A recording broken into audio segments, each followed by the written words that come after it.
ठीक है, चलो स्टार्ट करते हैं क्लास। देखो कल वाली क्लास जब हम कर रहे थे ना, तो कल वाली क्लास में हमने कुछ क्वेश्चन यहाँ पर बड़े वाले जो क्वेश्चंस, ठीक है, जिनको सॉल्व करने में टाइम ज्यादा लगता है, जिनमें कैलकुलेशन ज्यादा होती है, लेंथी होते हैं, टेबल्स वगैरह बनती है, वो कुछ क्वेश्चन हमने क्लास में किए। ठीक है, मैंने तुम्हें कहा था कि बाकी क्वेश्चन तुम लोग एक बार ट्राई कर लेना।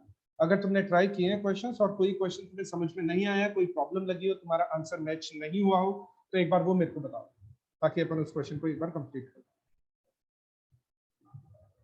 अगर कोई क्वेश्चन तुम्हारा सॉल्व नहीं हुआ है, इसमें आंसर में प्रॉब्लम आ रही है, मेरे को एक बार बता दो, अपन वो क्वेश्चन कंप्लीट करें।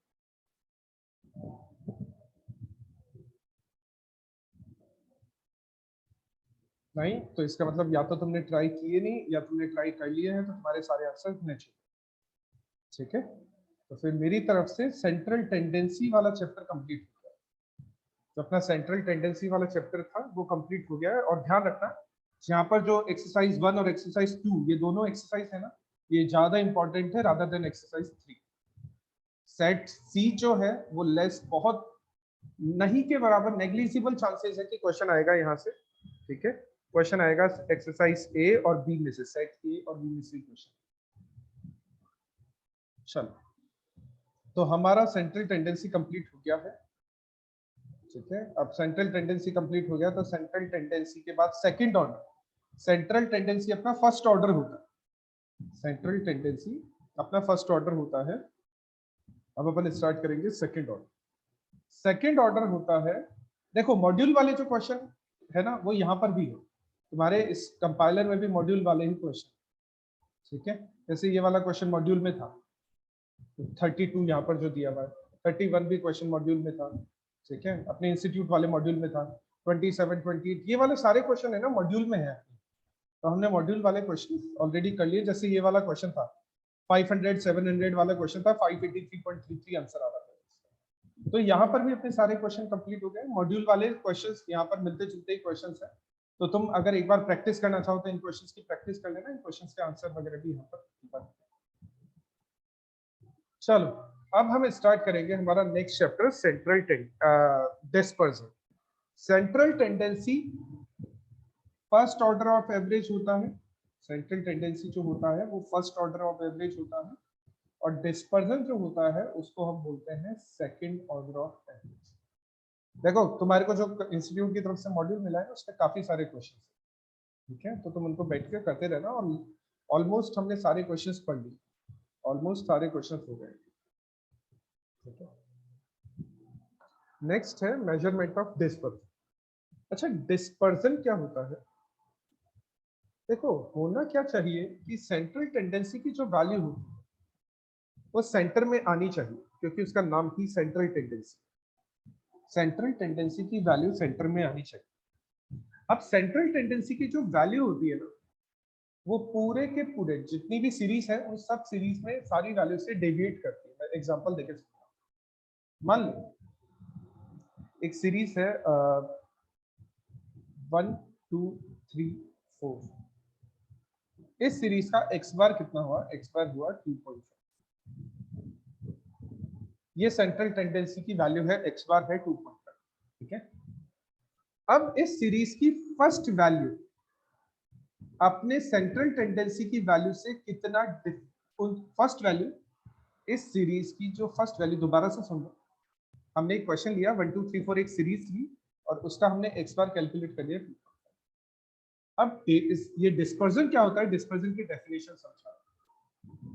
इस सीरीज की फर्स्ट वैल्यू का अपने एक्स बार से कितना डिफरेंस है, सीरीज की फर्स्ट वैल्यू का अपने सेंट्रल टेंडेंसी की वैल्यू से कितना डिफरेंस है, सीरीज की सेकंड वैल्यू का अपने सेंट्रल टेंडेंसी की वैल्यू से कितना डिफरेंस है, सीरीज की थर्ड वैल्यू का अपनी सेंट्रल टेंडेंसी की वैल्यू से कितना डिफरेंस है, और सीरीज की फोर्थ वैल्यू का अपनी सेंट्रल टेंडेंसी की वैल्यू से कितना डिफरेंस है। इसी डिफरेंस के बेस पर जो कैलकुलेशन की जाती है, दैट इज कॉल्ड डिस्पर्जन। यानी एक सीरीज और उसकी सेंट्रल वैल्यूज के बीच में जो डिफरेंसेस हैं, उन सेंट्रल वैल्यू से डिफरेंसेस को कहा जाता है डिस्पर्जन। तो देखो डिस्पर्जन को देखो, सबसे पहले तो order of second order of average बोला जाता है। फर्स्ट ऑर्डर क्या होता है? फर्स्ट ऑर्डर होता है central tendency, second order of average होता है डिस्पर्जन। अच्छा, डिस्पर्जन पूरा का पूरा सेंट्रल टेंडेंसी पर ही बेस्ड होता है। और थर्ड ऑर्डर होता है, उसको बोला जाता है स्क्यू। ये सेंट्रल टेंडेंसी और डिस्पर्जन दोनों पर बेस्ड होता है। तो डिस्पर्जन क्या हो गया? Dispersion is defined as deviation और scattering values from their central value. जैसे 1 अपनी सेंट्रल वैल्यू से कितना दूर है? 1.5 पॉइंट्स दूर है। 2 अपने सेंट्रल वैल्यू से कितना दूर है? 0.5 टाइम्स दूर। 3 अपनी सेंट्रल वैल्यू से कितना दूर है? 0.5 टाइम्स दूर है। 4 अपनी सेंट्रल वैल्यू से कितना दूर है? 1.5 पॉइंट्स दूर है। तो उसको हम बोलेंगे डिस्पर्जन। जैसे कि 1 ये रहा, 2 ये रहा, एवरेज यहाँ पर आ रहा, 3 ये रहा और 4 ये। तो 2 अपनी सेंट्रल टेंडेंसी से कितना दूर है? 3 अपनी सेंट्रल टेंडेंसी से कितना दूर है? 1 अपनी सेंट्रल टेंडेंसी से कितना दूर है? 4 अपनी सेंट्रल टेंडेंसी से कितना दूर है? इनके बीच में कितना डेविएशन है? This deviation is known as dispersion. इसी डेविएशन को डिस्पर्जन बोला जाता है। अच्छा, अपन ने बात की कि डिस्पर्जन का जो बेस होता है वो सेंट्रल टेंडेंसी है। तो डिस्पर्जन मीन मीडियन मोड से कैलकुलेट किया जाता है, लेकिन मोड एक खराब एवरेज होता है, इसलिए मीन और मीडियन को प्रेफर किया जाता है। डिस्पर्जन मीन मीडियन मोड किसी से भी कैलकुलेट किया जा सकता है, लेकिन मोड के साथ प्रॉब्लम है, क्योंकि mode is the most ill defined average. ठीक है, तो इसीलिए मोड को बहुत ज्यादा यूज नहीं किया जाता, ज्यादातर मीन और मीडियन को ही यूज किया जाता है। तो ये उसकी डेफिनेशन। और एक और डेफिनेशन देखो यहां पर भी लिखी है, डिस्पर्जन मेजर्स द डिग्री और extents to which the value of the variable deviate from its average. Average का मतलब सेंट्रल टेंडेंसी, कि एक वैल्यू अपनी सेंट्रल टेंडेंसी से कितना डेविएट करती, कितना डिफरेंस है। डेविएट का मतलब डिफरेंस, एक वैल्यू का अपनी सेंट्रल टेंडेंसी से कितना डिफरेंस है। This difference is known as dispersion. अब नेक्स्ट पॉइंट दे रखा है, dispersion discovers variability in uniformity. इसका मतलब है कि डिस्पर्जन हम चाहे कोई भी कैलकुलेट करें, डिस्पर्जन का कोई भी मेजरमेंट कैलकुलेट करें, लेकिन डिस्पर्जन के सारे मेजरमेंट है ना, हमें डेविएशन और स्कैटर्ड के बारे में इंफॉर्मेशन देते हैं। यानी बहुत सारे तरीके हैं डिस्पर्जन के, लेकिन यूनिफॉर्म उनका यूनिफॉर्म आउटपुट आता है। और यूनिफॉर्म आउटपुट होने का मतलब सबके सब यानी सारे के सारे मेथड्स डेविएशन या स्कैटर्ड वैल्यूज के बारे में हमें बता। ठीक है, इसीलिए इसको वेरिएबिलिटी इन यूनिफॉर्मिटी बोला जाता है। ऐसे इसका हिंदी मीनिंग होता है, तुमने सुना होगा, अनेकता में एकता, वैसा ही है। ठीक है, कि तरीके बहुत सारे हैं, लेकिन यूनिफॉर्म आउटपुट आता है सबका। सब के सब जो भी मेथड्स है, वो सारे के सारे मेथड अपने को डेविएशन या स्कैटर्ड वैल्यूज के बारे में बताते हैं। Deviation, dispersion indicates the degree of heterogeneity among observation. As heterogeneity increase, dispersion increases. Question ये बोल रहा है कि डिस्पर्जन से हमें पता लगता है कि वैल्यूज में कितना डिफरेंस है। ठीक है, हेट्रोजन मतलब हेट्रोजेनिटी तुमने सुना होगा, होमोजीनस हेट्रोजीनस, तुमने इकोनॉमिक्स में सुना होगा। इसमें होमोजीनस तो होता है एक जैसा, हेट्रोजीनस होता है अलग अलग तरह। ठीक है, तुमने इकोनॉमिक्स में सुना होगा इस चीज। तो यहाँ पर यही चीज है, होमोजेनिटी मतलब same similar kind of nature या similar kind of functions, heterogeneity अलग अलग तरह। तो जितने देखो डिस्पर्जन क्या बताता है, ऑब्जर्वेशन में डिफरेंसेस बताता है। डिफरेंसेस जितने ज्यादा होंगे डिस्पर्जन उतना ही ज्यादा। ठीक है, जैसे कि फादर और सन की एज में हमेशा डिस्पर्जन ज्यादा होता है, क्योंकि उनके बीच में डिफरेंसेस ज्यादा है। लेकिन अगर सिबलिंग्स की एज की बात की जाए, तो सिबलिंग्स की एज के बीच में डिस्पर्जन कम हो रहा है, क्योंकि उनके हेट्रोजेनिटी वहां पर कम, डिफरेंसेस वहां पर कम। ठीक है, तो dispersion indicate the degree of heterogeneity. Heterogeneity होता है डिफरेंसेस। ठीक है, तुमने सुना है वर्ड ये इकोनॉमिक्स में, होमोजीनियस हेट्रोजीनियस। ठीक है, तो हेट्रोजीनियस होता है डिफरेंट, तो dispersion indicate the degree of difference. अगर डिफरेंस इंक्रीज होगा तो डिस्पर्जन भी इंक्रीज होगा। ठीक है, मान लो दो वैल्यूज है 3 और 5, इनका जो डिस्पर्जन है ना वो आएगा 3। अगर दो वैल्यू है 3 और 10 तो इनका डिस्पर्जन आएगा 7। तो अगर डिफरेंस इंक्रीज होगा ना तो डिस्पर्जन भी इंक्रीज होगा। ये डिस्पर्जन रेंज है, अपन बात करेंगे इसके बारे में, लेकिन मैं तुम्हें बताना चाह रहा हूँ यहाँ पर कि जितना ज्यादा वैल्यूज इंक्रीज होगी, जितना ज्यादा डिफरेंस आएगा, हेट्रोजेनिटी इंक्रीज होगी तो डिस्पर्जन भी इंक्रीज होगा। ठीक है, इस पॉइंट को मैं तुम्हें एग्जांपल से भी समझाऊं जब हम डिस्पर्जन के मेथड स्टार्ट करेंगे। फर्स्ट मेथड में तुम्हें समझा, अगर सारी की सारी वैल्यूज इक्वल है तो डिफरेंस तो कुछ हुआ ही नहीं। अगर सारी की सारी, जैसे सारी वैल्यूज 7 तो डिफरेंस क्या हुआ? कुछ भी नहीं हुआ। अगर डिफरेंस कुछ भी नहीं हुआ तो डिस्पर्जन भी क्या होगा? डिस्पर्जन भी 0 होगा। ठीक है, all measurement of dispersion are positive. ये इंपॉर्टेंट पॉइंट है। डिस्पर्जन का मतलब है डिफरेंस।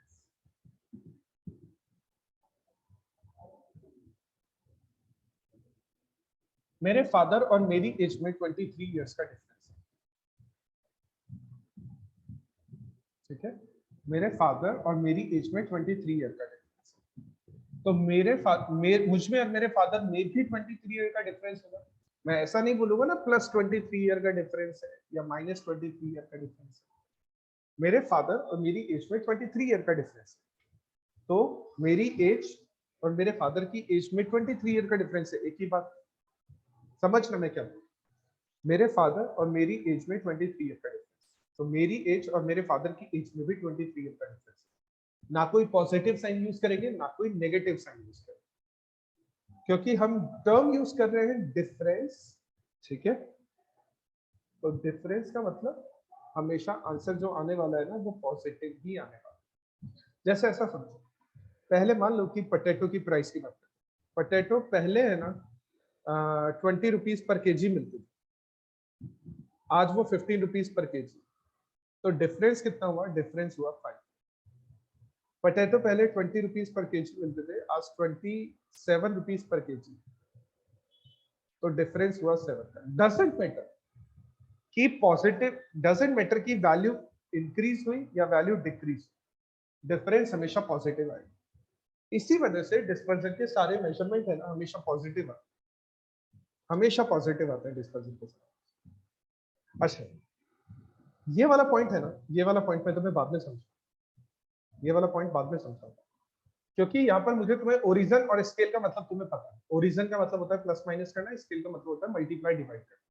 ये मैंने तुम्हें सेंट्रल टेंडेंसी में भी बताया था, अलग से लिखवाया था मैंने, change in origin, change in scale. ठीक है, इस पॉइंट को मैं तुम्हें बाद में समझा पाऊंगा, क्योंकि एटलीस्ट मुझे तुम्हें एक डिस्पर्जन का मेथड बताना पड़ेगा। एटलीस्ट हम एक डिस्पर्जन का मेथड करेंगे, उसके बाद हम इस पॉइंट को समझेंगे, तब ये जाके पॉइंट समझ में आएगा। अच्छा, डिस्पर्जन जो होता है वो सेंट्रल टेंडेंसी से ही आता है, क्योंकि डिस्पर्जन कैलकुलेट किया जाता है मीन मीडियन मोड की बेस पर। ठीक है, तो अल्टीमेटली इसका जो बेस होता है, डिस्पर्जन का बेस होता है वो सेंट्रल टेंडेंसी। तो जितने भी सेंट्रल टेंडेंसी के प्री रिक्विजिट है वो सारे के सारे डिस्पर्जन के भी हैं। सेंट्रल टेंडेंसी के जितने भी प्री रिक्विजिट हैं, अब सेंट्रल टेंडेंसी के प्री रिक्विजिट अगर तुम पूछोगे तो देखो ये है सेंट्रल टेंडेंसी के प्री रिक्विजिट, यानी एक आइडियल सेंट्रल टेंडेंसी का क्या क्राइटेरिया होना चाहिए ये। ठीक है, ये सारे के सारे डिस्पर्जन में भी यूज है। ठीक है, हम इनको ऑलरेडी पढ़ चुके हैं तो हम इसको दोबारा नहीं देखेंगे।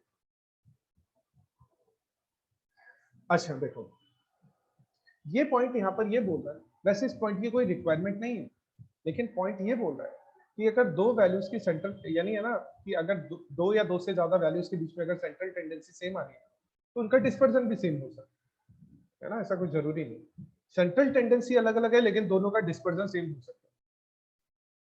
सेंट्रल टेंडेंसी सेम है लेकिन डिस्पर्जन डिफरेंट हो सकता है, लेकिन इस पॉइंट का ना कोई लेना देना है नहीं। वैसे तुम इस पॉइंट को नहीं भी पढ़ो तो चलेगा, कोई दिक्कत नहीं। ये पॉइंट बेसिकली ये बोल रहा है कि सेंट्रल टेंडेंसी की वैल्यू सेम भी हो सकती है, डिफरेंट भी हो सकती है। उसी मैनर में डिस्पर्जन की वैल्यू सेम भी हो सकती है और और डिफरेंट भी हो सकती है, तो इसमें ऐसा कोई हार्ड एंड फास्ट नहीं है डिस्पर्सन। ठीक है, हाँ ये इंपॉर्टेंट है। Type of measurement of dispersion. Dispersion का मेजरमेंट है ना दो तरह का। ठीक है, तो टाइप ऑफ डिस्पर्सन, टॉपिक लिख लो, टाइप्स ऑफ डिस्पर्सन।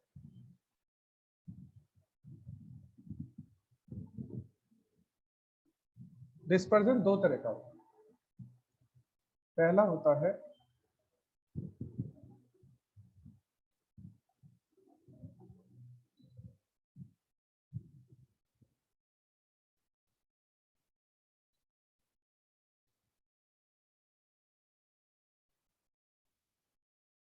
एब्सोल्यूट,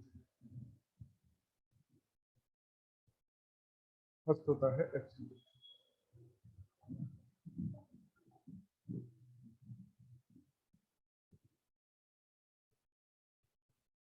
ठीक है, फर्स्ट होता है एब्सोल्यूट। अब एब्सोल्यूट डिस्पर्सन क्या होता है? देखो मैं तुम्हें यहाँ पर बता देता हूँ, वैसे लिखा हुआ है, मेरे को अलग से लिखने की जरूरत नहीं। एब्सोल्यूट डिस्पर्सन मैं अभी उसमें लिखवाऊंगा, जो तुम्हें मैंने ये चार्ट बनवाया ना, चार्ट पे कुछ नोट डाउन करवाऊंगा, मैं डेफिनेशन बता दूँ। एब्सोल्यूट डिस्पर्सन, एब्सोल्यूट मेजरमेंट वो होता है जहां पर कोई यूनिट में आंसर आता है, 50 किलोग्राम, 75 मीटर, 36 सेंटीमीटर, ऐसा कोई आंसर है। जबकि रिलेटिव जो होता है उसमें आंसर जो आता है वो परसेंटेज में आता है। ठीक है, और परसेंटेज यूनिट फ्री होती है। ठीक है, तो बस समझ लो कि एब्सोल्यूट मेजरमेंट कोई यूनिट होती है, और दूसरा जो रिलेटिव मेजरमेंट होता है ना, उसका आंसर परसेंटेज है। अब एब्सोल्यूट मेजरमेंट कौन कौन से होते हैं ये भी बात करें। वैसे तो बहुत सारे एब्सोल्यूट मेजरमेंट और बहुत सारे रिलेटिव मेजरमेंट, लेकिन अपने कोर्स में कौन या मेन कौन कौन से मेजरमेंट डिस्पर्सन के जो है हम पढ़ने वाले हैं? हम पढ़ने वाले हैं रेंज। ठीक है, हम पढ़ने वाले हैं रेंज, हम पढ़ने वाले हैं क्वार्टाइल डेविएशन। रेंज को डिनोट किया जाता है कैपिटल आर से। हम पढ़ने वाले हैं क्वार्टाइल डेविएशन। क्वार्टाइल डेविएशन को रिप्रेजेंट किया जाता है क्यूडी से, क्यूडी। ठीक है, हम पढ़ने वाले हैं मीन डेविएशन।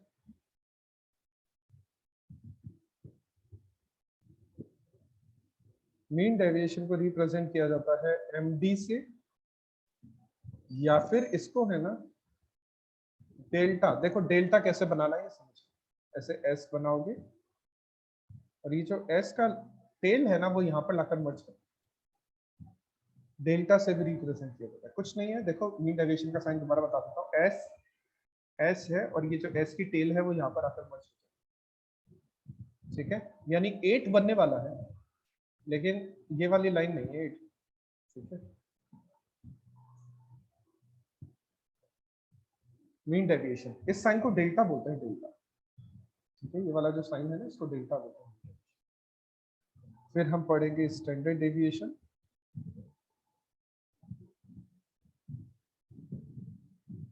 स्टैंडर्ड डेविएशन को बोला जाता है या तो एस डी, या फिर ऐसे हिंदी वाला आधा ने, हिंदी वाला आधा ने, इसको स्मॉल सिग्मा बोलते हैं सर, स्मॉल सिग्मा साइन। और नंबर 5 वेरिएशन। वेरिएशन का जो प्रेजेंटेशन होता है वो होता है स्मॉल सिग्मा का स्क्वायर, यानी स्टैंडर्ड डेविएशन का अगर स्क्वायर कर देते हैं तो वेरिएशन आता है, स्टैंडर्ड डेविएशन का स्क्वायर कर देते हैं तो वेरिएशन आता है। अब मैं तुम्हें अभी बता दूं कि जो स्टैंडर्ड डेविएशन होता है ना एब्सोल्यूट मेजरमेंट का बेस्ट मेजरमेंट होता है। स्टैंडर्ड डेविएशन एब्सोल्यूट मेजरमेंट का बेस्ट मेथड होता है।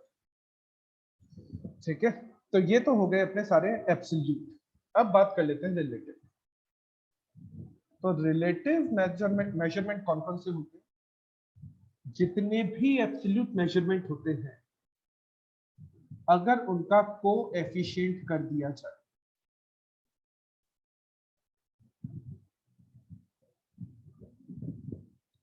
Coefficient of range,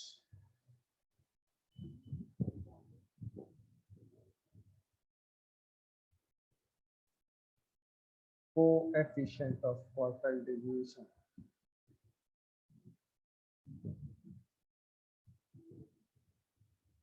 Coefficient of mean deviation. जितने भी एब्सोल्यूट मेजरमेंट है, अगर उनका कोएफिशिएंट निकाल दिया जाए,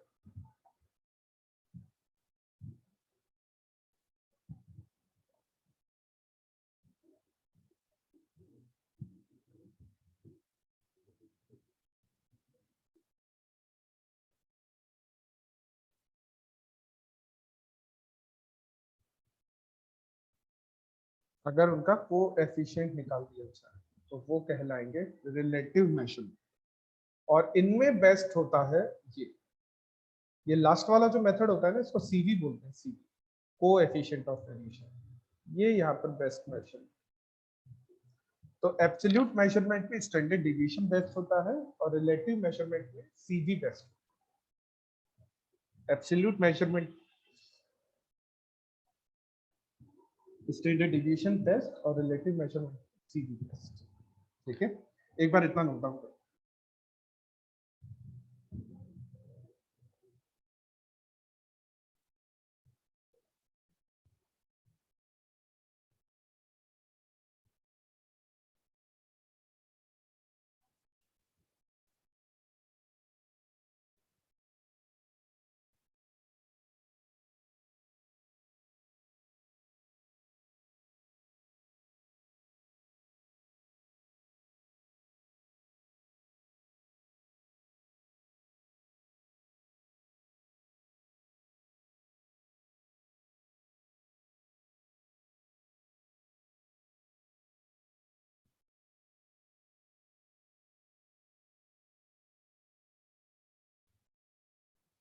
कर लिया सबने नोट डाउन?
क्या कर लिया होगा तुमने नोट डाउन? चलो अब नेक्स्ट स्टार्ट करते हैं। तो यहाँ पर मेजरमेंट ऑफ डिस्पर्सन के बारे में बोल रहा है कि कैसा होना चाहिए। वैसे अपन ये सब पढ़ लिए हैं, सेंट्रल टेंडेंसी में हमने पढ़े थे, अभी भी बताया था मैंने। रिजिडली डिफाइंड होने चाहिए, सारे ऑब्जर्वेशन पर बेस्ड होने चाहिए, कॉम्प्रिहेंशिएबल होने चाहिए, जिसको समझ में आना आसान हो। ठीक है, कॉम्प्रिहेंशिएबल का मतलब जिसको समझना आसान, इजी कैलकुलेशन होनी चाहिए। ठीक है, सैम्पलिंग फ्लक्चुएशन से कम इफेक्ट होना चाहिए। ठीक है, उसके अलावा it should readily lend itself to algebraic, ये फर्दर अलजेब्रिक ट्रीटमेंट के काम आना चाहिए। जैसे सेंट्रल टेंडेंसी अब काम आ रही है अपने, सेंट्रल टेंडेंसी किस में काम आ रही है अपने, डिस्पर्जन में काम आ रही है। ऐसे ही डिस्पर्जन को स्क्यूनेस और कोरिलेशन रिग्रेशन में भी यूज किया जाए, तो फर्दर अलजेब्रिक ट्रीटमेंट पॉसिबल हो और कम इफेक्ट होना चाहिए एक्सट्रीम वैल्यूज। तो सैम्पलिंग फ्लक्चुएशन से भी कम इफेक्ट होने चाहिए और एक्सट्रीम वैल्यूज से भी कम इफेक्ट। ये हमने सारे के सारे सेंट्रल टेंडेंसी पढ़े। ठीक है, अच्छा ये अपन ने बात कर ली कि एब्सोल्यूट कौन कौन से होते हैं और रिलेटिव कौन कौन से। ठीक है, ये अपन ने बात की। सबसे पहला मेथड है रेंज। सबसे पहला method, very first method, range. Absolute और रिलेटिव एक साथ ही चलते हैं, तो रेंज चल रहा है तो उसके साथ में कोएफिशिएंट ऑफ रेंज भी चल रहा है। ठीक है, तो range it is the quickest method, सबसे आसान मेथड है, सबसे जल्दी सॉल्व होने वाला। ठीक है, क्योंकि रेंज का फॉर्मूला होता है highest value minus lowest value. मैं फॉर्मूला लिखवाऊंगा अभी, ठीक है, लेकिन ध्यान रखना रेंज का फॉर्मूला है highest value minus lowest value. अब हाईएस्ट वैल्यू और लोएस्ट वैल्यू ही हमें चाहिए, बाकी बीच में कुछ नहीं चाहिए हमें। पूरी सीरीज की, जैसे एक सीरीज है 1 7 14 31 45, तो हाईएस्ट वैल्यू हो गई 45, लोएस्ट वैल्यू हो गई 1, आंसर 44, दैट्स इट। तो हमें इन बीच वाली वैल्यू से कोई काम नहीं। तो it does not depend on all observation, ये सारे ऑब्जर्वेशन पर डिपेंड नहीं होता, सिर्फ ये दो ऑब्जर्वेशन पर डिपेंड होता है, हाईएस्ट एंड लोएस्ट। ठीक है, क्रूड मेथड है, अच्छा मेथड नहीं है, बिल्कुल रॉ मेथड है। सारे ऑब्जर्वेशन को छोड़ दिया जाता है, केवल दो ऑब्जर्वेशन पर कॉन्सेंट्रेट किया जाता है, इसलिए ये अनरिलायबल भी है। क्रूड भी है, रॉ भी है और अनरिलायबल भी है। रेंज का कोई फर्क नहीं पड़ता है फ्रीक्वेंसी प्रेजेंट होने से, रेंज पर कोई फर्क नहीं पड़ता। अगर तुम्हारे क्वेश्चन में फ्रीक्वेंसी प्रेजेंट है ना, तो उससे कोई फर्क नहीं पड़ता रेंज कैलकुलेशन, यानी फ्रीक्वेंसी का कोई रोल नहीं होता रेंज की कैलकुलेशन।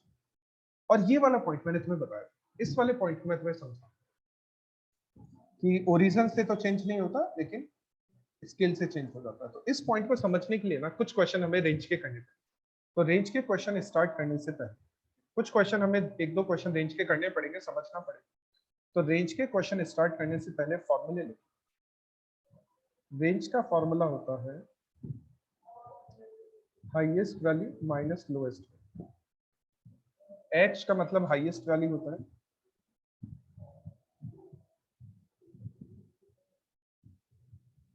हाईएस्ट वैल्यू और लोएस्ट वैल्यू। एल का मतलब होता है लोएस्ट।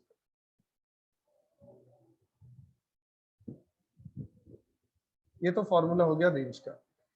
एक और फॉर्मूला होता है coefficient of,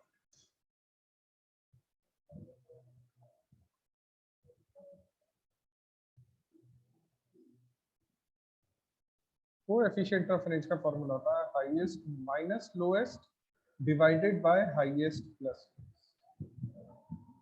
highest minus lowest divided by highest plus lowest.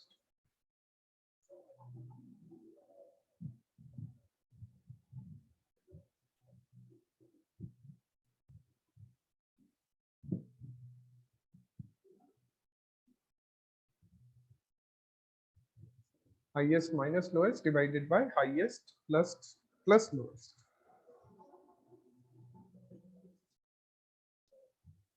ठीक है, अब highest minus lowest highest plus lowest करते हैं। तो देखो एक दो क्वेश्चन देखते हैं, एक दो क्वेश्चंस देखते हैं रेंज के।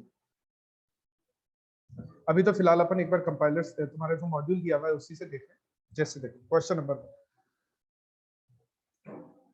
नंबर 1 बोल रहा है कि रेंज का कोएफिशिएंट कैलकुलेट करना।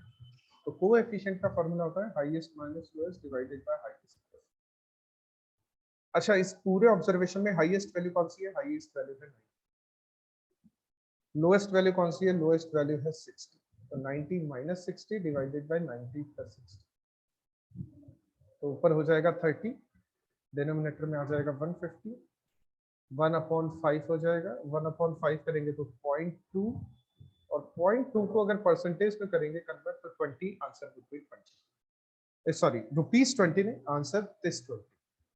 ₹20 नहीं होगा, क्योंकि रेंज तो परसेंटेज में होता है, कोएफिशिएंट तो परसेंटेज होता है, कोएफिशिएंट परसेंटेज होता है या रेशो होता है, और ये यूनिट फ्री होता है। तो आंसर इस पे तो यूनिट लगी हुई है, तो आंसर 20 ये वाला नहीं होगा, डी आंसर होगा, क्योंकि कोएफिशिएंट ऑफ रेंज होती है यूनिट फ्री। तो आंसर वुड बी 20। ठीक है, हाईएस्ट वैल्यू माइनस लोएस्ट। ठीक है, अच्छा एक बार क्वेश्चन नंबर 2 नहीं कर रहे, क्वेश्चन नंबर 2 नहीं करे, question number 3। Question number 3 solve करने के लिए सबसे पहले देखो, ये सीरीज इंक्लूसिव है, इंक्लूसिव सीरीज को एक्सक्लूसिव सीरीज में कन्वर्ट करना पड़ता है। तो ये हो जाएगा 9.5 और सबसे बड़ा वाला हो जाएगा 59। ठीक है, अब फॉर्मूला हाईएस्ट, क्योंकि इसमें भी कोएफिशिएंट ऑफ रेंज ही चाहिए, तो बाकी बीच में हम किसी को भी कन्वर्ट नहीं करेंगे, हमें बीच वाली वैल्यू से कोई लेना देना नहीं, ना ही हमें फ्रीक्वेंसी से कोई लेना।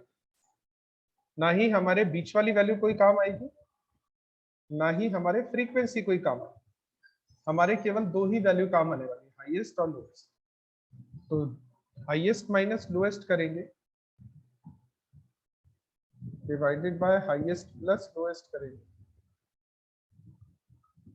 तो ऊपर तो हो जाएगा 50 और डिनोमिनेटर में हो जाएगा 69, 50 अपॉन 69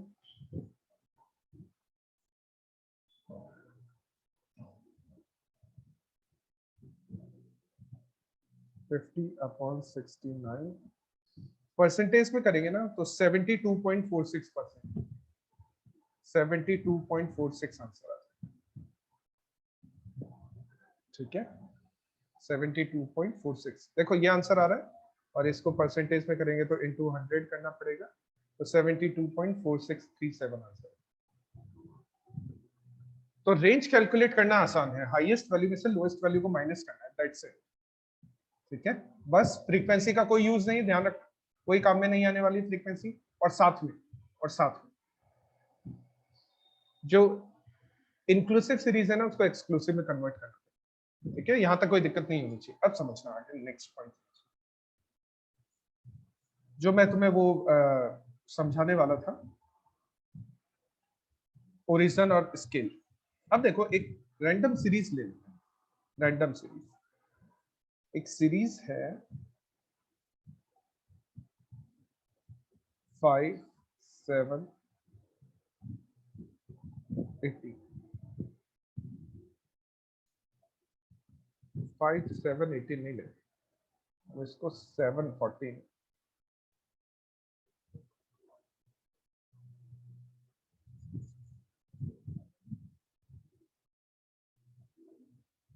ठीक है, हम ये बना लेते हैं।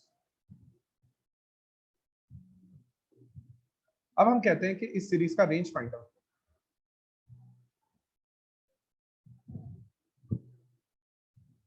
बोलते हैं कि इस सीरीज का रेंज फाइंड, इस सीरीज का रेंज कितनी आने वाली है, बताओ इसकी सीरीज की रेंज कितनी आने वाली,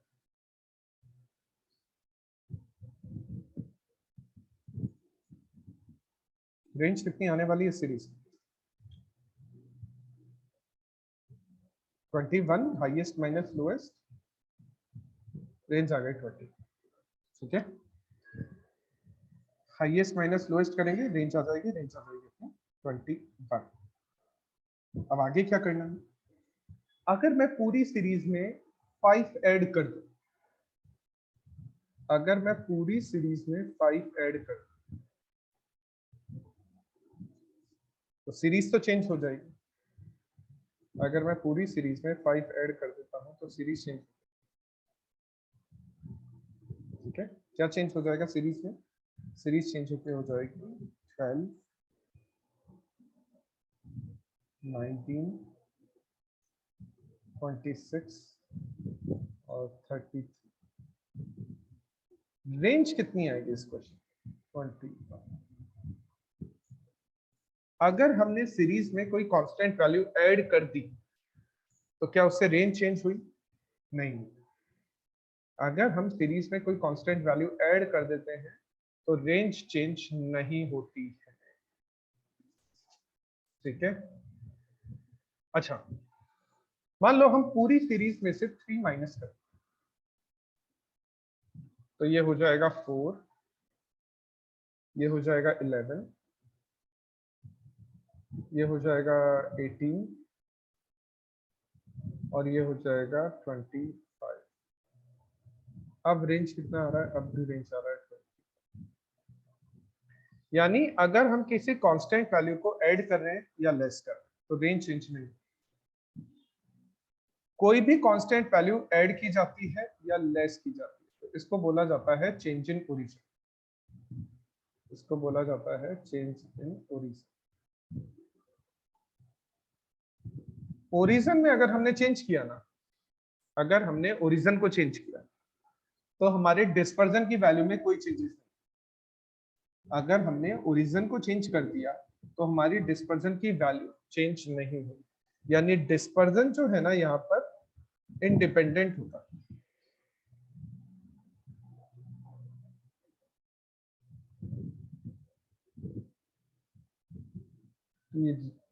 ओरिजिन में चेंज होने पर डिस्पर्जन में चेंज नहीं हो रहा, तो डिस्पर्जन इंडिपेंडेंट।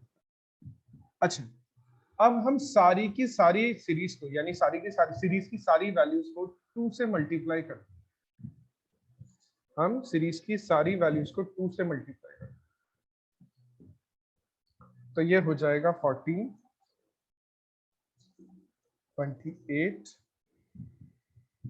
42 और 56।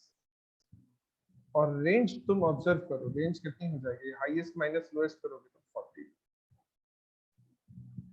यानी हमने अगर सीरीज को 2 से मल्टीप्लाई किया तो रेंज मतलब डिस्पर्जन जो है वो भी डबल हो गया। अगर हमने सीरीज की सारी वैल्यूज को 2 से मल्टीप्लाई किया, यानी हमने सीरीज को कांस्टेंट वैल्यू से मल्टीप्लाई किया, या हमने सीरीज को डबल कर दिया, तो रेंज भी डबल हो गई, रेंज भी चेंज हो गई। या फिर अगर हम पूरी सीरीज को 7 से डिवाइड कर, अगर हम पूरी सीरीज को 7 से डिवाइड करते तो रिजल्ट आ जाएगा 1 2 3 4। और रेंज कितनी आ जाएगी, रेंज आ जाएगी हाईएस्ट माइनस लोएस्ट। तो रेंज का जो आंसर है ना वो भी 7 से डिवाइड।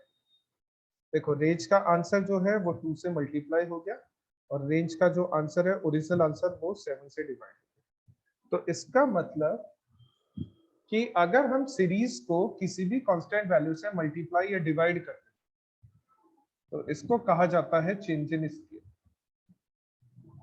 इसको कहा जाता है चेंज इन स्केल। तो इसका इम्पैक्ट डिस्पर्जन पर भी पड़ता है। तो डिस्पर्जन चेंज इन स्केल पर डिपेंडेंट है।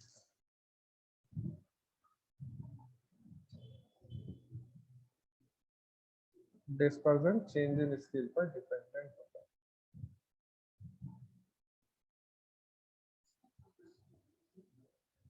ओरिजिन में चेंज होगा तो डिस्पर्जन इंडिपेंडेंट रहेगा, मतलब डिस्पर्जन में चेंज नहीं होगा। स्केल में चेंज होगा तो डिस्पर्जन डिपेंडेंट। जितना स्केल में चेंज हुआ है उतना ही डिस्पर्जन में चेंज होगा। ठीक है, अब पॉइंट समझ में आएगा तुम्हें, चेंज इन ओरिजिन और चेंज इन स्केल वाला डिस्पर्जन को बेस लेकर। इस पॉइंट पे किसी को कोई प्रॉब्लम है तो एक बार पूछ लो।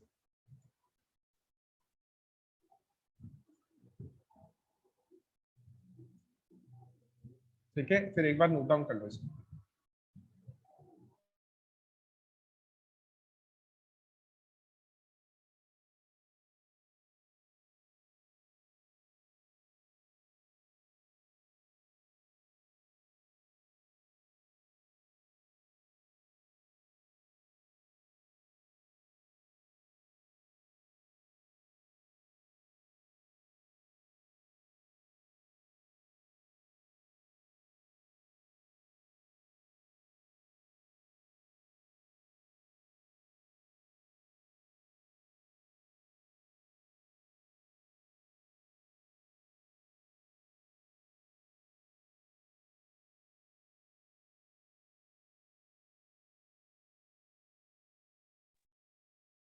ये है ना सिर्फ रेंज के लिए नहीं है, ध्यान रखना, ये पूरे के पूरे डिस्पर्जन के लिए। मैंने यहाँ पे सिर्फ रेंज का एग्जांपल देके बताया, लेकिन जब मैंने नीचे कंक्लूजन लिखा है तो उसमें डिस्पर्जन लिखा है।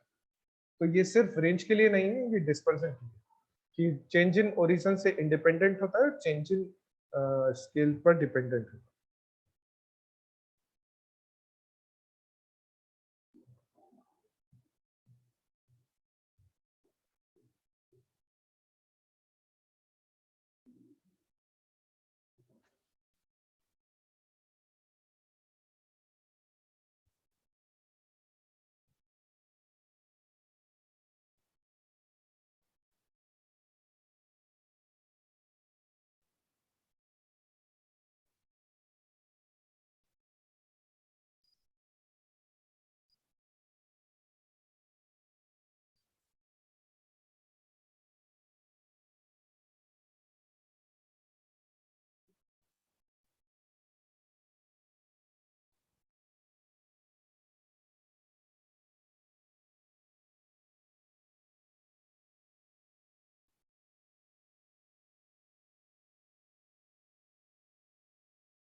ठीक है। अब देखो ये वाला पॉइंट है ना, सब पॉइंट सारे डिस्पर्सन में काम आने वाला है, तो मैं इस पॉइंट को बार बार डिस्कस नहीं करूंगा। तो देखो ये अपन रेंज पढ़ रहे थे, तो रेंज का मैंने फॉर्मूला तुम्हें लिखा दिया, इस पॉइंट को अपन बाद में, मैंने इस पॉइंट पे तुम्हें बता ही दिया है। ठीक है, इस पॉइंट को हम जब क्वेश्चन सॉल्व करेंगे ना, तब मैं तुम्हें समझाऊंगा।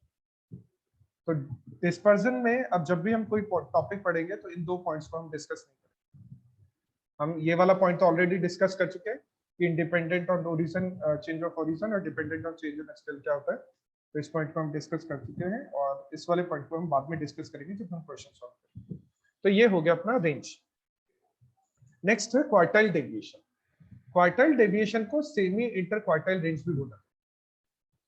क्वार्टाइल डेविएशन को सेमी इंटर क्वार्टाइल रेंज भी बोला जाता है। तो एक बार क्वार्टाइल डेविएशन के फॉर्मूले देख लो एक बार तुम लोग।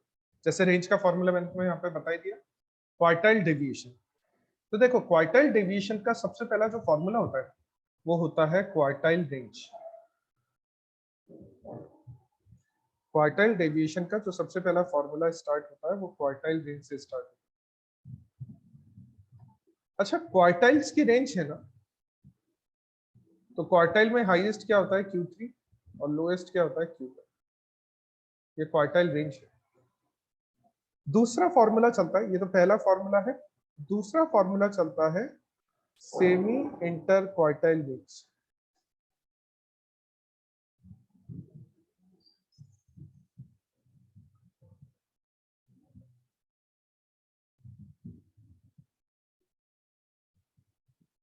इसको है ना IQR भी बोला जाता है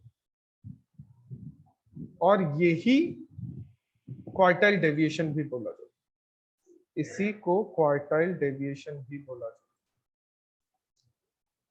अच्छा आप देखो, सेमी का मतलब होता है हाफ, सेमी का मतलब होता है हाफ, तो क्वार्टाइल रेंज का हाफ, क्वार्टाइल रेंज का हाफ क्वार्टाइल डेविएशन होता है।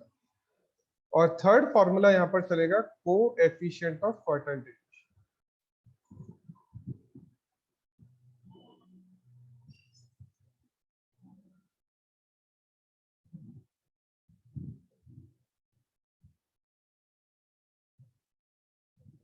थर्ड फॉर्मूला होता है कोएफिशिएंट ऑफ क्वार्टाइल डेविएशन। देखो ओरिजिनली फॉर्मूला ऐसा होता है Q3 minus Q1 upon 2 divided by Q3 plus Q1 upon, original formula ये होता है। ठीक है, फिर क्या होता है, इस 2 से ये 2 कैंसिल हो जाता है, तो 2 से 2 कैंसिल हो जाता है ना, तो रिमेनिंग ये बचता है।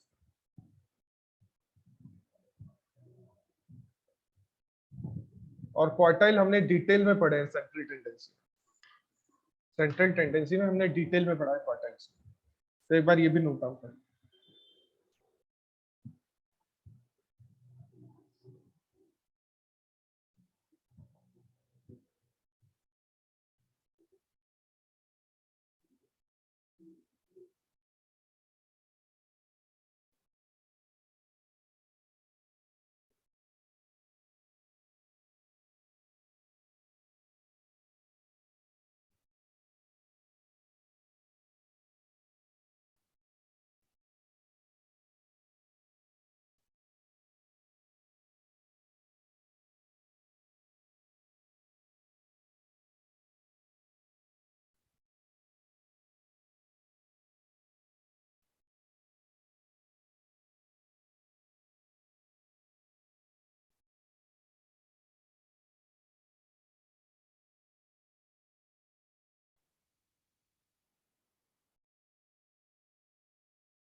ठीक है, ये फॉर्मूले हो गए अपने। अब इसकी प्रॉपर्टीज के बारे में पढ़ लो। Quartile deviation is defined of the half of the range of quartile deviation. अपन ने पढ़ लिया कि क्वार्टाइल्स का जो डिफरेंस होता है उसका हाफ कर देता है, तो क्वार्टाइल डेविएशन। अच्छा देखना, it is based on upper and lower quartile. Q3 upper quartile होता है और Q1 होता है लोअर क्वार्टाइल, इन पर बेस्ड होता है। और 50% ऑब्जर्वेशन को ही कवर करता है, सारे ऑब्जर्वेशन ये भी कवर नहीं करता। जैसे एक सीरीज है, ये Q1 है, ये Q2 है, ये Q3, तो हम Q3 माइनस Q1 करेंगे। तो जब हम Q3 माइनस Q1 करेंगे तो केवल इतना ही एरिया कवर होगा। स्टार्टिंग का 25% एरिया छूट जाएगा और लास्ट का 25% एरिया छूट जाएगा, यानी बीच वाला 50% एरिया कवर करता है। तो it covers 50% of the observation. तो यहाँ पर हम इसको मिडिल 50% ऑफ द ऑब्जर्वेशन में लिख सकते हैं। बीच वाले 50% वैल्यूज को कवर करता है, ठीक है। और अगर बीच वाले 50% वैल्यू को कवर करता है तो दोनों साइड की 25% वैल्यू छोड़ देता है। तो it does not depend on all observations, ठीक है। अच्छा, अब देखो एक चीज देखना, ओपन एंड सीरीज के लिए मीडियन बेस्ट मेजरमेंट। तो ओपन एंड सीरीज के लिए क्वार्टाइल डेविएशन डिस्पर्जन का बेस्ट मेजरमेंट, क्योंकि क्वार्टाइल किस पर बेस्ड होते हैं? क्वार्टाइल मीडियन फैमिली है। तो समझना, ओपन एंड सीरीज के लिए मीडियन बेस्ट मेजरमेंट है। अब वहीं से इसको कैरी करो कि अगर डिस्पर्जन में कोई ओपन एंड सीरीज दी जाए तो उसके लिए क्वार्टाइल डेविएशन बेस्ट होगा। क्यों बेस्ट होगा? क्योंकि क्वार्टाइल डेविएशन मीडियन फैमिली से बिलोंग करता है। ये वाला पॉइंट हमने समझ ही लिया और ये वाला पॉइंट मैं तुम्हें बाद में समझाऊंगा जब हम क्वेश्चन सॉल्व करें। फॉर्मूले हमने देख ही लिए क्वार्टाइल डेविएशन की, क्या क्या फॉर्मूला, ठीक है।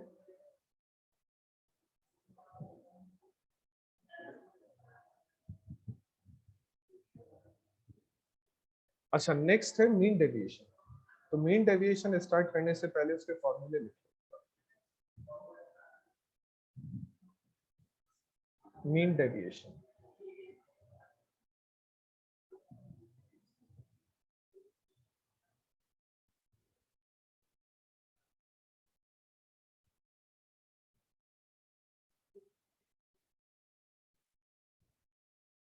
अच्छा mean deviation mean median mode तीनों पर बेस्ड होता है, ठीक है। Mean deviation mean median mode तीनों पर बेस्ड होता है। तो बाय मीन, पहले मीन से बता देता हूँ फॉर्मूले,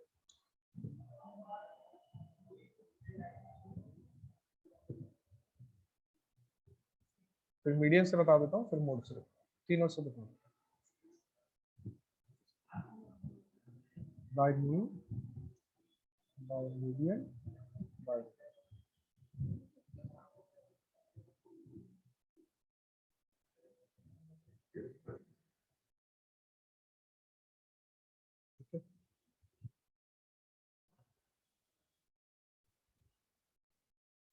अच्छा देखो, सीरीज तीन तरह की होती है, तीन तरह की सीरीज होती है, इंडिविजुअल, डिस्क्रीट, कंटीन्यूअस, ठीक है। तो पहले तो इंडिविजुअल सीरीज का फॉर्मूला,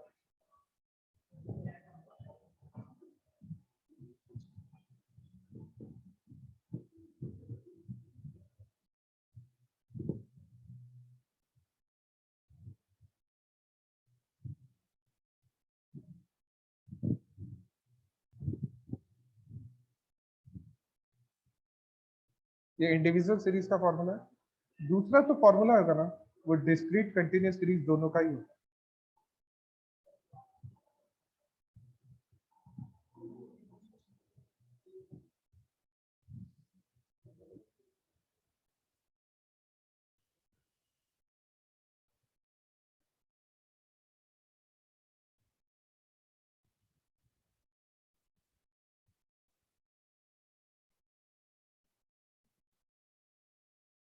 डिस्क्रीट कंटीन्यूअस सीरीज दोनों का फॉर्मूला है। और थर्ड और लास्ट जो फॉर्मूला है वो कोएफिशिएंट का फॉर्मूला।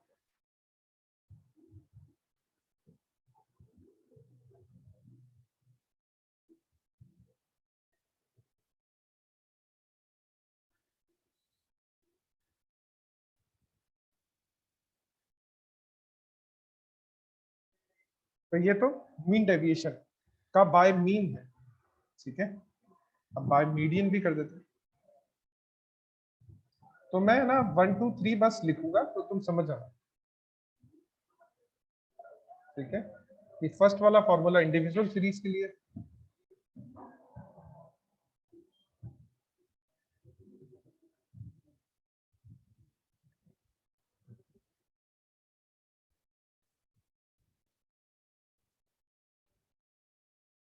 सेकेंड वाला फॉर्मूला डिस्क्रीट सीरीज के लिए है।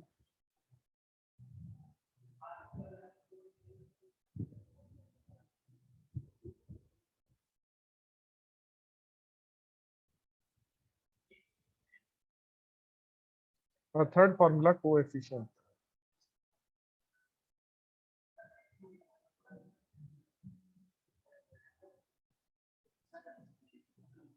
अब लास्ट बचा अपने पास में, ये तो बाय मीडियन हो गया, अब बचा है by mode. Mean median mode तीनों से निकलता है इंडेक्स।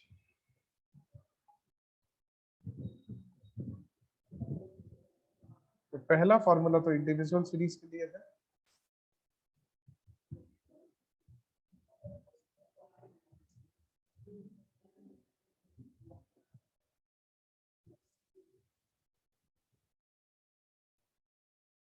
दूसरा फॉर्मूला डिस्क्रीट और कंटिन्यूअस सीरीज के लिए है।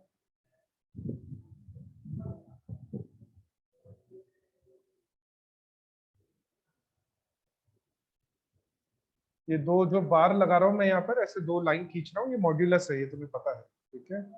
मोड भी बोलते हैं इसको, मॉड्यूलस भी बोलते हैं कि पॉजिटिव साइन आएगा। और तीसरा जो फॉर्मूला है वो कोएफिशिएंट का, कोएफिशिएंट का formula mean deviation upon Z, ये फॉर्मूला नोट डाउन कर लो, फॉर्मूला नोट डाउन कर लो। मीन मीडियन मोड तीनों से फॉर्मूले हैं, नोट डाउन।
ठीक है, हो गए होंगे तुम्हारे फॉर्मूले नोट डाउन। तो ये थे मीन डेविएशन के फॉर्मूले। अब मीन डेविएशन की प्रॉपर्टीज, ये बेस्ड होता है सारे ऑब्जर्वेशन पर, क्योंकि यहाँ पर है ना मीन डेविएशन जो है ना वो मीन से भी कैलकुलेट किया जाता है, और मीन सारे ऑब्जर्वेशन पर बेस्ड होता है, ठीक है।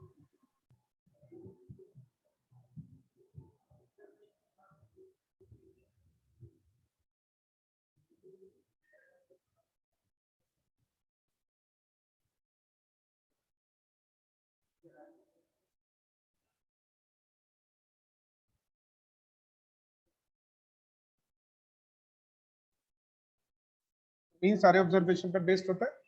अच्छा, बाकी ये दोनों जो ऑब्जर्वेशन है, रेंज और क्वार्टाइल डेविएशन, उनसे बेटर होता है, क्योंकि इसमें है ना, जैसे क्वार्टाइल डेविएशन सारे ऑब्जर्वेशन पर बेस्ड नहीं होता, स्टार्टिंग वाले लास्ट वाले ऑब्जर्वेशन छोड़ देता है।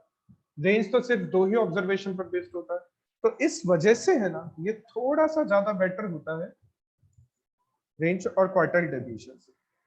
अच्छा है ना, मीन डेविएशन है ना, उसकी डेफिनेशन दे रखी है, डेफिनेशन दे रखी है M of the absolute deviation taken from mean, median and mode, preferably M and median. Mode तो कम यूज किया जाता है, ठीक है, लेकिन एक वर्ड यूज किया हुआ है यहाँ पर, एब्सोल्यूट डेविएशन। देखो डेविएशन का फॉर्मूला ये होता है, डेविएशन अगर हम करते हैं ना, तो डेविएशन होता है, जैसे dx की बात करें तो dx हम करते हैं x माइनस के। अगर हमें इसको एब्सोल्यूट बनाना है ना, तो इसको पॉजिटिव करना पड़ेगा, इसके सारे ऑब्जर्वेशन को पॉजिटिव करना पड़ेगा। अगर हमें इसको पॉजिटिव बनाना है तो इसके सारे ऑब्जर्वेशन को पॉजिटिव करना पड़ेगा। तो मीन डेविएशन में ऐसा ही चलता है। देखो मॉड्यूलस का साइन मैंने हर जगह यूज किया है, यानी आंसर चाहे कुछ भी आए वहां पर पॉजिटिव की तरह ट्रीट किया जाए। तो यहाँ पर देखो आगे लिखा हुआ भी है, एब्सोल्यूट डेविएशन इंप्लाइज का मतलब means absolute deviation mean deviation without any regard to sign, यानी डेविएशन तो है लेकिन साइन का कोई यूज नहीं, ठीक है, सारा का सारा डेविएशन पॉजिटिव ही होने वाला, ठीक है। अगर हमें स्पेसिफिकली कुछ नहीं दिया जाए तो मीन डेविएशन हमेशा अर्थमेटिक मीन से यानी एक्स बार से कैलकुलेट करना चाहिए। अगर हमें क्वेश्चन कुछ नहीं बोल रहा है, क्वेश्चन बोल रहा है कि मीन डेविएशन कैलकुलेट करो मीन से, तब तो हमें समझ में आ रहा है कि मीन से करना है। क्वेश्चन बोल रहा है मीन डेविएशन कैलकुलेट करो मीडियन से, तब भी हमें समझ गया। लेकिन अगर क्वेश्चन बोले कि मीन डेविएशन कैलकुलेट करो, मीन से करना है मीडियन से करना है हमें नहीं पता, तो हमेशा मीन यूज करना चाहिए, ठीक है। अच्छा ये वाला पॉइंट भी अच्छा है, इस पॉइंट को समझो। मिनिमल प्रॉपर्टीज होती है मीडियन की, मीन डेविएशन में मिनिमल प्रॉपर्टी होती है। मिनिमल प्रॉपर्टी का मतलब क्या होता है ये समझो। जैसे एक सीरीज है, मान लो एक सीरीज है,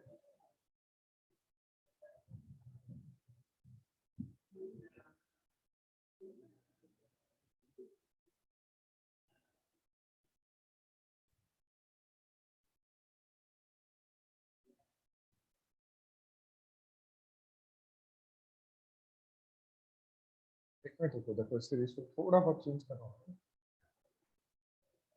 वन से स्टार्ट नहीं होगा।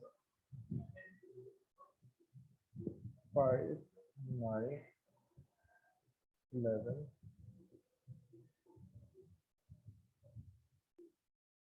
50। ये एक सीरीज है, ठीक है। इस सीरीज का एक्स बार कैलकुलेट करना है सबसे पहले, एक्स बार कैलकुलेट करते हैं तो एक्स बार आएगा 20 30 40, 20 20 40 40 हो जाएगा, 40/4 एक्स बार आ जाएगा 10, ठीक है।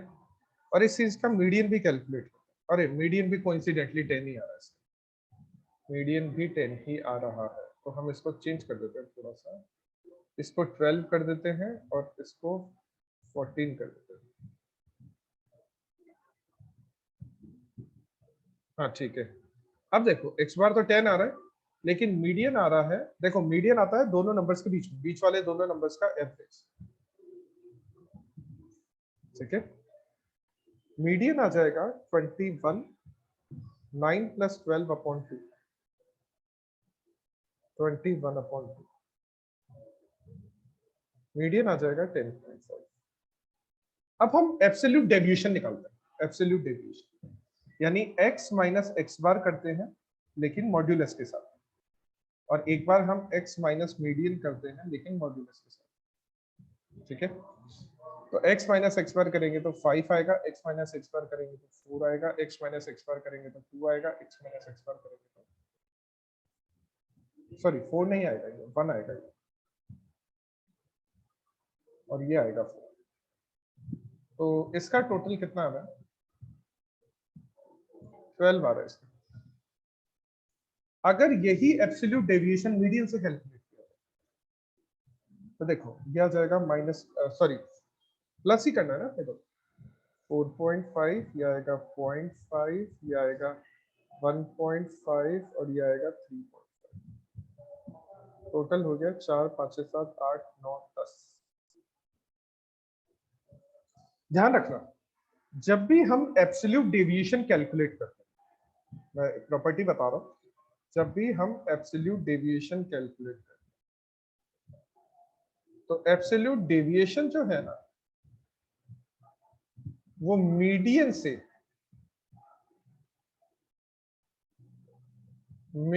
उसका जो टोटल होता है, एब्सोल्यूट डेविएशन का जो सम होता है वो मीडियन से मिनिमम आता है।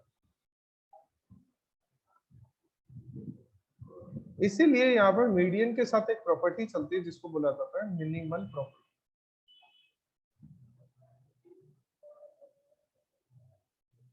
तुम कोई और भी एग्जांपल लेके क्वेश्चन को सॉल्व करोगे तो x माइनस एक्स बार का जो टोटल आएगा वो हमेशा ज्यादा आएगा x माइनस एम के टोटल के एब्सोल्यूट डेविएशन। तो एब्सोल्यूट डेविएशन ये वाला पॉइंट यही बोल रहा है, ये वाला पॉइंट ये बोल रहा है sum of the deviation is least when deviation are taken about median. जब डेविएशन मीडियन से कैलकुलेट किए जाते हैं तो उनका जो टोटल आता है वो मीन आता है। तो मीन डेविएशन अबाउट मीडियन जो होगा ना वो मिनिमम होगा। ठीक है, तो यही पॉइंट यहाँ पर, यही मिनिमल प्रॉपर्टी यहाँ पर मैंने डिस्कस की कि मीडियन की मिनिमल प्रॉपर्टी क्या होती है। एब्सोल्यूट डेविएशन अगर करते हैं और उसका टोटल करते हैं तो मीडियन से जो एब्सोल्यूट डेविएशन का टोटल किया जाता है वो मिनिमम आता है, वो लीस्ट आता है। तो that is called minimal property of median. इसी वजह से मीडियन से एब्सोल्यूट डेविएशन से, मीडियन से रिलेटेड जो एब्सोल्यूट डेविएशन है ना, मीडियन से रिलेटेड जो एब्सोल्यूट डेविएशन है ना, मीडियन से रिलेटेड एब्सोल्यूट डेविएशन ये हमें मिनिमम वैल्यू देता है।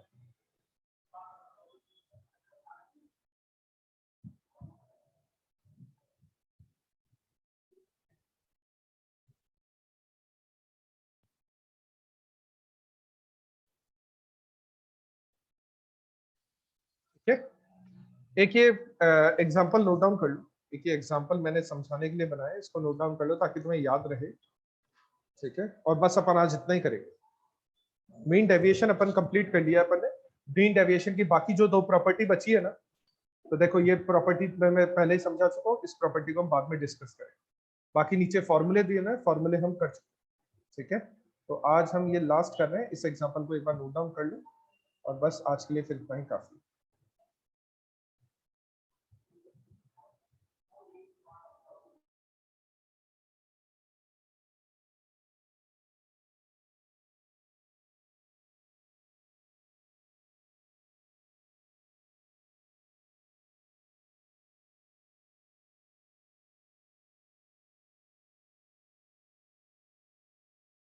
अब जो स्टैंडर्ड डेविएशन वगैरह की प्रॉपर्टी बची हुई है, अभी वेरिएशन और स्टैंडर्ड डेविएशन की तो सेम ही प्रॉपर्टी है। वेरिएशन और स्टैंडर्ड डेविएशन की प्रॉपर्टी तो सेम ही है।